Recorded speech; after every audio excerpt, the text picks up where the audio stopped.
So in response to rising college costs and the out of control debt levels, here are some of the things that people have tried to solve this problem.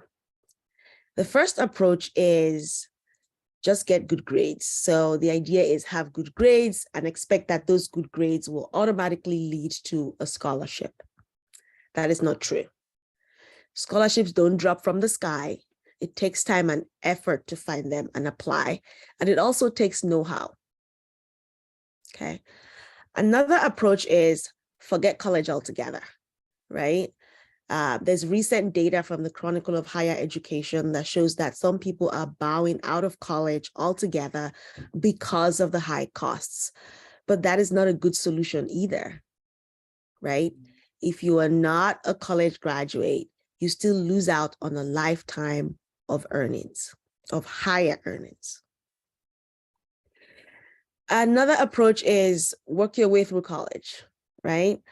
But that is also no longer possible because of how much more college costs today. For example, I have seen students who try to work their way through college.